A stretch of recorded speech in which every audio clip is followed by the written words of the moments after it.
Hello once again, one and all, and welcome back to Conquest of Azeroth. This time we are taking a look at Starcaller. Now, before I get into the specs, there's a couple housekeeping things I need to get out of the way with this class. It's fun. I'm not even going to sugarcoat it. It's fun. It's not super strong compared to other classes, but it's fun. And its resource management is insane. You have abilities that spend mana, and you have abilities that instead use energy and give you mana back. This gives you a constant flow of things you can use, so you're never without resource to spend. This feels so good. The problem? This class is a plate wearer, an intellect based plate wearer. This is a bitch to gear up early. There is next to no early intellect mail gear. What you do find is stupidly rare. You might get lucky and find a weapon. No, you'll find the weapons. The weapons are easy to find. The armor, though, it's a crapshoot. So you'll be relegated to using leather and cloth gear early, because most male intellect gear doesn't show up until around level 40, or at least upper levels.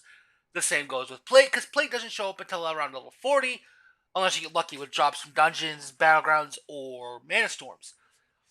And the chance that those are going to have intellect is even smaller. So you are very gear starved. Now, for two of the specs, does it really matter? For the other two, though, it really fucking sucks. Now, with that out of the way, let's take a look at our first spec. Sentinel, the range spec. Sentinel is so much fun. So, basically, the entire gameplay loop is you spend your abilities that spend mana give you apply scattered star on an enemy. And then you use your scattered stars, and for every scattered star you use, it actually gives you back a chunk of your mana. And courtesy of one of my talents, which would be no, not that one. Which would be, where is it? Which one is it? This one right here, Galaxy. You can stack it an additional 2 times. This in of itself is really cool. So now, instead of being up to, which at the normal is 4, you now can stack up to 6 times, with 6 times 8 is 30% of your mana back. 38% of your mana back when you use your full, when you consume 6 stars. This is really good for mana. This is really good for your mana economy. And on top of this, you can use Moon Arrow to give yourself 10% of your mana plus 15 back. And another thing is, most of your good abilities scale off of your mana. As you can see, this drains 20% of your max mana, but it increases, but its damage is increased based off your max mana. This is really good. You have your aspects, which affect what your consumed stars do, which interact with your consumed stars in a way. Like, the one I like to use is this one for the spec, because it gives your range damage dealt a 40% chance to slow an enemy, as well as applying scattered stars. This really helps with getting up to that 6 stack threshold and then popping it. Really good. For movement abilities, you have Shooting Star, which you get 5 seconds of increased movement speed. The downside is you cannot stop. You are constantly moving. So if you can't control where you're going, you just have to. You can control where you're going. You just can't stop moving. You have Stellar Drip, which is a radial slow, but then after 3 seconds, it knocks everything around you away. This is good for getting out of melee combat if you're engaged. Sorry. You do have access to your melee abilities, Celestial Strike and Star Sunder. These are both decent for if you get into melee, you can at the very least do something. You got your res, you got your buff here. Turn these off. Oh, Jesus. Sorry. But the downside of this class is its gearing, like all the other specs. But because you are a ranged spec, not having the plate armor or mailer plate armor doesn't really affect you as much. It still sucks, but it's not as big as a problem because you can still use leather and cloth gear and still get away with it because you're not supposed to be getting up in melee combat. You're supposed to be sitting in the back and yeeting. Now, one of the really cool abilities you can get your hands on is where is it? Oh, over here. Drawstring of a Loon. This causes your Hunter Shot and Star Call to apply an additional stack of Scattered Star, as well as increasing your range to 50 yards. Now, at the base, you get 5 extra yards.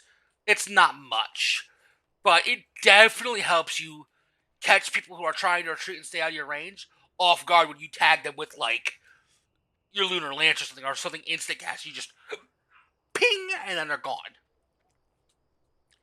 Really useful. Also, it helps if you're on ledges and stuff and you want to hit a farther back target.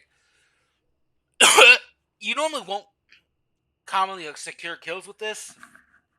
Oh, my ear itches so much. Sorry. But it will definitely help you put out extra damage the closer you are to your other. I'll help you put your target damage. Oh, Jesus Christ. But this also comes with this one, your Huntress Balloon, which gives you 3% damage increased. But your damage is increased if you're farther than 30 yards away from your enemy. This is kind of useful, kind of not. As for your passives, your haste rating is increased by your intellect, and Lunar Lance has an increased critical damage. So, definitely good. You also, got extra haste and, so on and so forth.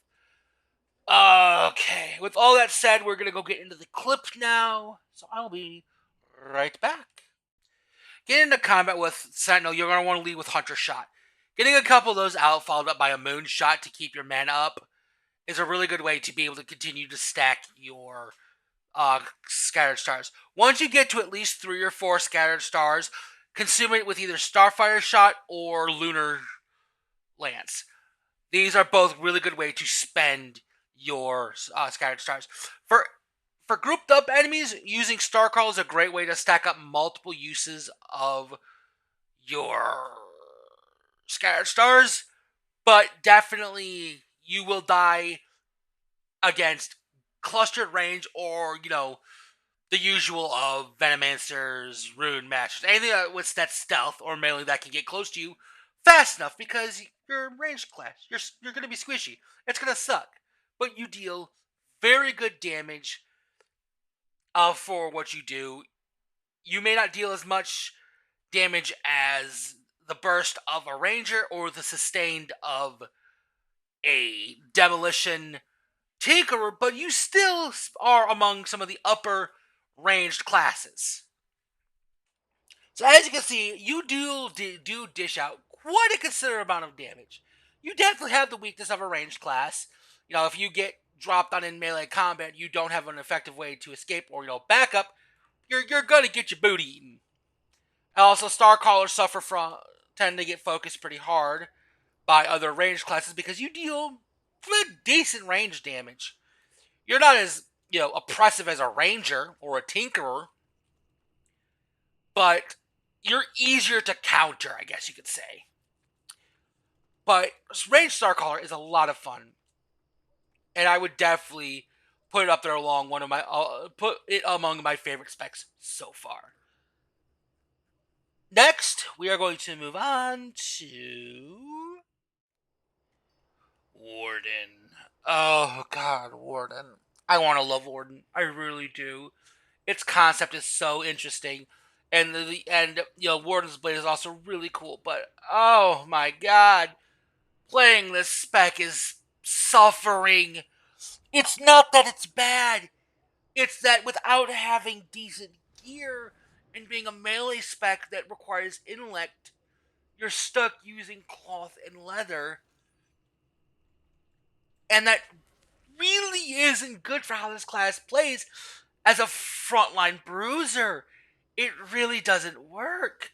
You don't have a stealth. You have the movement ability still, but you don't have stealth. You just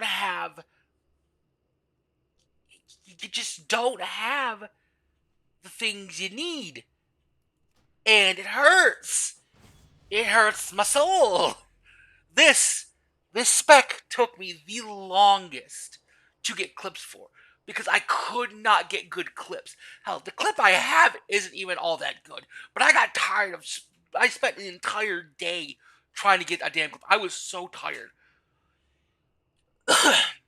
Enough of my bitching, though. Let's talk about the class. Warden causes your critical strikes with your Star Sunder. Applies additional stacks of scattered stars. Your critical strike rating and expertise are increased by your intellect. You get Fan of Knives. Rogue players are going to be happy seeing that back.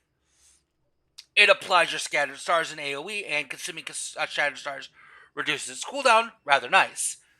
Astral Blade deals damage based off your maximum mana, but it also increases the damage you deal to an enemy by 10%. A really good ability.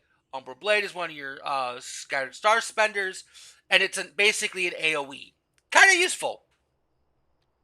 A Sentinel Glaive is a throne. It doesn't have any costs. It does damage based off of your mana, and it causes enemies to have their resource costs increased by 50%. This is actually kind of useful in PvP if you're targeting something that is a mana horde like a Tinkerer or a ranged Starcaller or a healer. It's a really good ability to deal with. It's a two-handed class. It's a single two-handed weapon, but you still have access to your ranged abilities, which are really good for, if you can't catch somebody, you can pop a couple of shots off at them. With this, I would still say either Aspect of the Cosmos or, well, actually, all these are good. Really depends on what you need them for. I just prefer Aspect of the Cosmos. And your Warden's Blade does different things based off of which aspect you're using. Like for Aspect of the Cosmos, I get Cosmic Trap, which when I hit an enemy with this, basically roots them in place for 8 seconds. This is really good to stop a fleeing enemy. And as you can see, each different aspect has a different effect, which is rather nice, to be fair. Oh, hold on. Again, damn it. Sorry. Seasonal allergies are kicking my ass. Okay, we're going to get into the clip now. I will be right back. Okay. So with Warden, you're definitely going to want to lead in with your speed boost just to get into targets, especially if they're ranged. And then you'll want to start applying your scattered stars as quickly as possible, because those are where you're going to use most of your resource generation and most of your damage is going to come from consuming your scattered stars. Ranged classes are kind of the bane of your existence because, as I said in the previous clip, they can just stay outside your range even if you close it, and if there's a bunch of them, they can just melt you before you can do anything. The plus is, you can deal respectable damage. It's just more, you have to kill them before they kill you. Umbral Blade is really good for hitting multiple targets if they're clustered together. Otherwise, Lunar Lance is your go-to for spending your scattered stars. Your knives and your Star Surge, or Star Sunder, correction, are what you'll use to generate your scattered stars in a fight. Alright, so as you saw, I was the match that came from. I was above their level, and I was pretty much bullying them. But it also didn't help that they were all scattered around trying to, defend a wider area. And really, this class suffers is if the enemy is traveling in a blob and has a bunch of range. Because there is just nothing you can do. You can charge in, you can get in on top of them, you can smack them around, but they'll kill you before you do anything meaningful. You will deal negligible damage and still die.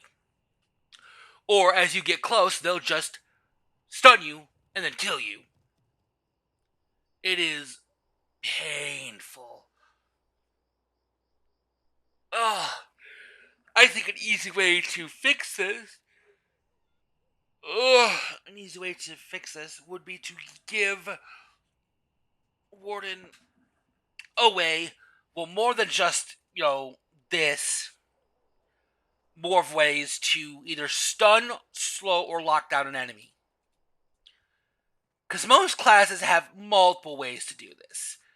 Starcaller doesn't exactly have a lot of ways.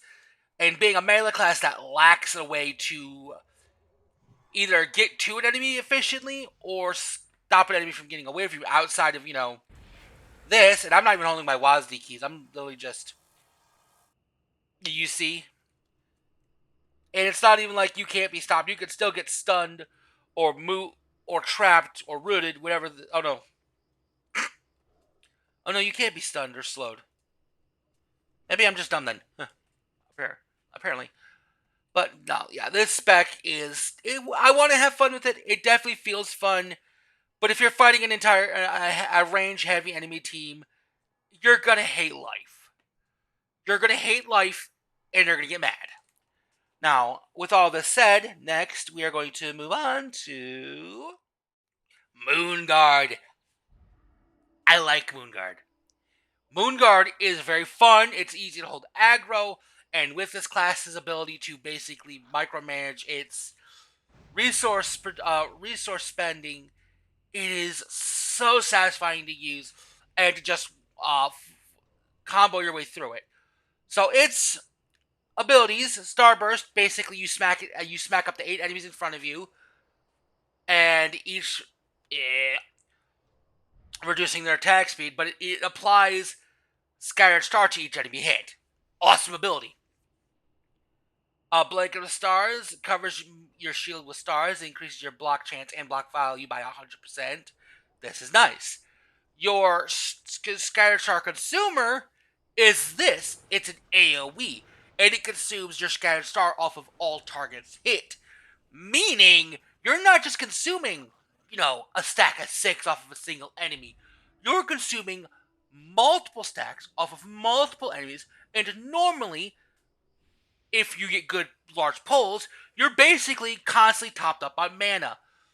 Smaller pulls, you'll have to use your mana generators here.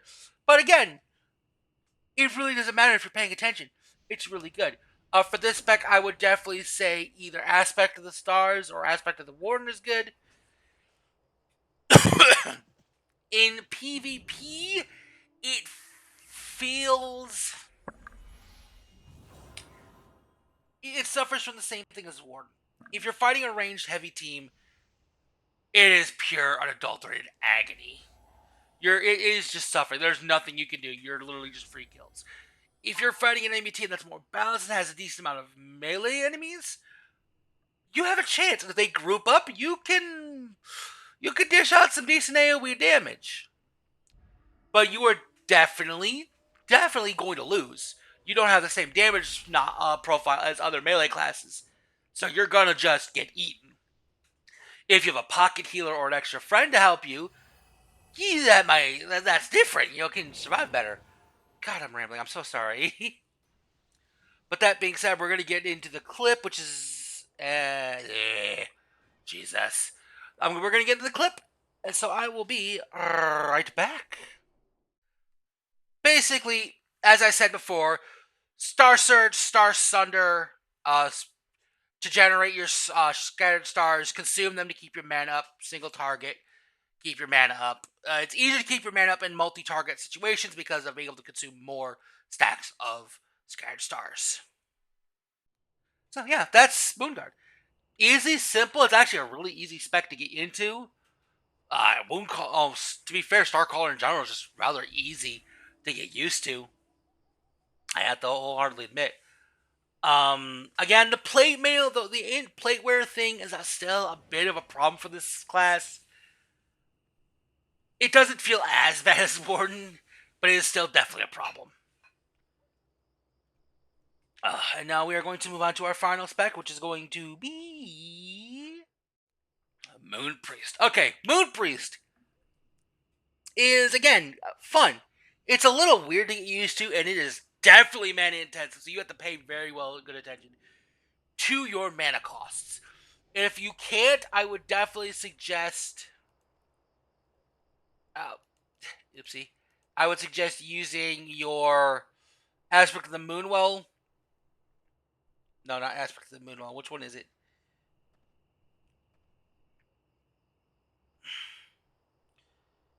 well, either aspect of the goddess or aspect of the moonwell for extra resource management. Um,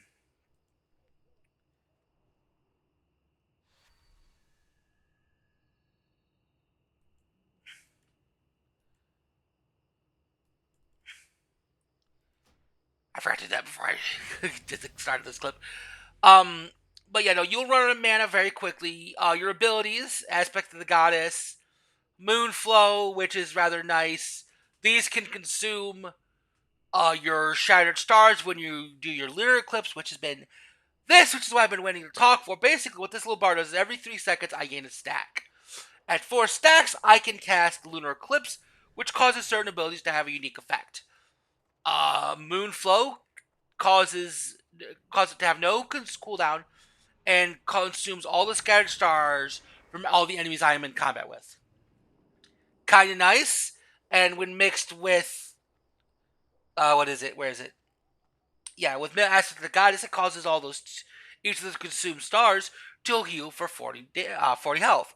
Kind of useful, little chip healing. You've got Prayer of a Loon, which is an AoE heal and also dispels magical effects on them. This again is also something good. You have Moonwell Splash, which is your basic spammable. Lunar Eclipse causes it to be an instant cast.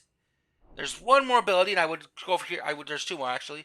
I'd go up here and show them, but fucking Helium's busted. You got Hand of a Loon. Again, you're spammable. It's not so much spammable, but it definitely is a good heal. Your debuff removal for poisons and diseases. Again, rather useful. Your healing, blah blah blah. Where is there it is. Touch of Moonlight. Quick cast. Heals with based off your maximum mana. When you use Lunar Eclipse, though, it gives you 1 stack of Lunar Phase back and refunds its mana cost. So, kind of offsets itself. You will run out of mana. You will run out of mana fairly often. In PvP or dungeon settings, you will run out of mana. At level 20 and up to 25, you will run out of mana stupidly quickly. It is just going to happen if you do not manage your mana, which is what these are for. Jeez, I have to remember I have a new headset. Moon Arrow, which is what you're basically be spamming, is how you can keep your mana up. But you're definitely going to have to use this quite a bit. So you're definitely going to be throwing out a little bit of DPS. Not as much as the Cultist healing spec. That was... But you're definitely going to be dealing some extra chip DPS to keep your mana up. And that's not a bad thing. But I would definitely, if you're going to play this class, if you can, get your hands on them, mana pots will be your friend. You definitely might need them in a pinch. Oh, with that being said, we're going to get on to the last final clip. So as I said in the previous clip, you are very mana hungry, and keeping your mana up is definitely going to be a struggle. Now in this clip, you see I am struggling mostly because that damn fence on the stupid boss is a solid wall, which means I can't shoot through it.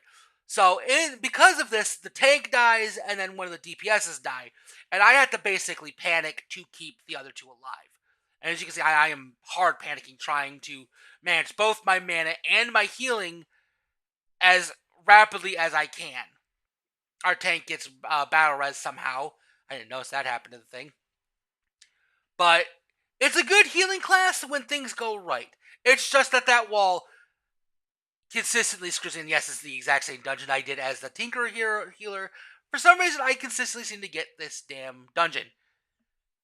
Alright, so where would I put Starcaller? Lower A tier. And not because it's bad. It definitely feels as strong as Tinkerer and Ranger. But it is just the issues that Warden has and the gearing issue, which is, it's not alone in that issue. Sadly, it just doesn't feel good having to deal with those issues, even if the gameplay is fun. Now, once we get to the 40 bracket, that'll change, hopefully. I'm praying that'll change. Oh. I could have 8 stacks. That means I could. Okay, I didn't know that. I'm dumb. But so that kind of keeps it from being upper A tier, but it's still I would still consider A tier, and putting it anything under A tier would be disingenuous. You'll see a lot of these guys in PvP, and mostly you will only ever see range Starcallers. That is the preferred spec. It is the fun spec because the others have their issues.